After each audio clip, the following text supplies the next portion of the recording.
കൊച്ചിയിൽ വന്നതിന് ശേഷം ഞങ്ങൾ ഒരുപാട് പ്ലാൻ ചെയ്തതാണ് തൃപ്പൂണിത്തറ ഹിൽ പാലസ് പോകണം എന്നുള്ളത്. പക്ഷേ ഇപ്പോഴാണ് അതൊന്ന് സാധിച്ചത്. അപ്പോൾ ഞങ്ങൾ മെട്രോയിലാണ് പോയത് തൃപ്പൂണിത്തറ വരെ. പിന്നെ അവിടെ നിന്ന് ഓട്ടോ പിടിച്ചിട്ടാണ് നമ്മൾ ഹിൽ പാലസിലേക്ക് എത്തിയത്. ഒരു 2:30-3 മണിയൊക്കെ ആയപ്പോൾ നമ്മൾ അവിടെ എത്തി. ടിക്കറ്റ് എടുത്തു. 4:30ക്കാണ് നമ്മുടെ കൗണ്ടർ ക്ലോസ് ചെയ്യുക. ഫസ്റ്റ് തന്നെ ഞങ്ങൾ കണ്ടതൊരു നമ്മുടെ മണിച്ചിത്രത്താഴ് ഫിലിമിലെ കുളമില്ലേ, നമ്മുടെ ലാലേട്ടൻ മുങ്ങിക്കുളിക്കണ കുളം. അപ്പോൾ ആ കുളമൊക്കെ കണ്ടു. ഞങ്ങളിങ്ങനെ സ്റ്റെപ്പൊക്കെ കയറി, കുറേ കയറാണ്ടായിരുന്നു, കുറേ അങ്ങനെ കയറി അവിടെ എത്തി. അങ്ങനെ അവിടെ ഒരു ക്ലോക്ക് റൂം ഉണ്ടായിരുന്നു. അവിടെ കയറി ഞങ്ങൾ ചെരുപ്പ് വെച്ചു. എന്നിട്ട് നമ്മൾ ഉള്ളിലേക്ക് കയറി. ഉള്ളിൽ കയറിയപ്പോൾ നല്ല ഭംഗിയായിരുന്നു കാണാനായിട്ട്. കുറേ ഉണ്ടായിരുന്നു നമ്മുടെ പണ്ട് കാലത്തെ രാജാക്കന്മാരുടെ കുറേ കാര്യങ്ങൾ, അവരുടെ കുറിച്ചുള്ള എഴുത്തായാലും എല്ലാം കുറേ ഉണ്ടായിരുന്നു. പിന്നെ ഞങ്ങൾ കുറച്ച് വീഡിയോസൊക്കെ എടുത്തു. ഉള്ളിൽ വീഡിയോസ് എടുക്കാൻ ശരിക്കും പാടില്ലായിരുന്നു. എന്നിട്ട് അവിടുത്തെ നമ്മുടെ സെക്യൂരിറ്റി വന്നിട്ട് ഉള്ളിൽ വീഡിയോ എടുക്കാൻ പാടില്ല എന്നൊക്കെ പറഞ്ഞു. എന്നാലും ഞങ്ങൾ അഡ്ജസ്റ്റ് ചെയ്ത് 2 ക്ലിപ്പൊക്കെ കിട്ടി. അങ്ങനെ കുറേ നമ്മൾ രഥങ്ങളൊക്കെ കണ്ടു, പണ്ടത്തെ രാജാക്കന്മാരുടെ രഥങ്ങൾ.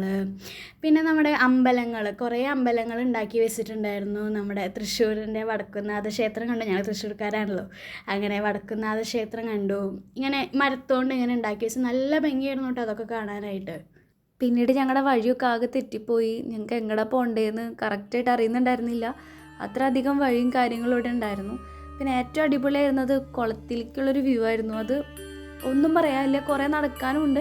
അതിൻ്റെ ചുറ്റും നല്ല കാടായിരുന്നു, നല്ല കിളികളുടെ സൗണ്ടും ഭയങ്കര നാച്ചുറലായിട്ട് തോന്നിയിരുന്ന സ്ഥലമായിരുന്നു അത്. ഈ ഭാഗത്ത് ആൾക്കാർ വളരെ കുറവായിരുന്നു. ഞങ്ങൾ മാത്രമേ ഉണ്ടായിരുന്നുള്ളൂ. അതുകൊണ്ട് നന്നായിട്ട് ആസ്വദിച്ച് പോകാനും പറ്റി. പിന്നെ ഒരു കുളം ഉണ്ടായിരുന്നു. അത് ശരിക്കും പേടിയാവും കേട്ടോ കാണുമ്പോൾ. ഇവിടെ ആൾക്കാരും ഇല്ലാത്ത കാരണം ഫുൾ അടച്ചിട്ടേക്ക് അങ്ങോട്ട് ഇറങ്ങാനൊന്നും പറ്റില്ല. പിന്നെ ഒരു തുളസിത്തറ കണ്ടിരുന്നു. അത് നല്ല രസമായിരുന്നു കാണാൻ. ഞങ്ങൾ കുറേ വീഡിയോസൊക്കെ എടുത്തു. അമ്മൂൻ്റെ കുറച്ച് ഡാൻസും കാര്യങ്ങളൊക്കെ എടുത്തു. നേരെ ഞങ്ങൾ മടങ്ങി ഒരു 6 മണിക്കാകുമ്പോൾ തിരിച്ച് പോന്നു.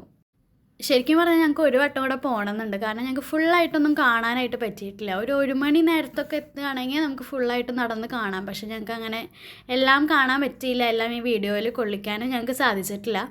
അങ്ങനെ ഞങ്ങൾ മെട്രോ കയറി കലൂർ ഇറങ്ങി. എന്നിട്ട് അവിടെ ഐസ്കോയിൽ കയറിയിട്ട് ഞങ്ങളൊരു അവിൽ മിൽക്കൊക്കെ കുടിച്ചിട്ടുണ്ടായിരുന്നു. ഞങ്ങൾ സ്ഥിരം പോണതാണ് കേട്ടോ. സൂപ്പർ അവിൽ മിൽക്കാണ് അവിടുത്തെ. ഇവിടുത്തെ അവിൽ മിൽക്കിനെ കുറിച്ചിട്ട് നമ്മൾ വേറൊരു വീഡിയോ ചെയ്യുന്നതായിരിക്കും.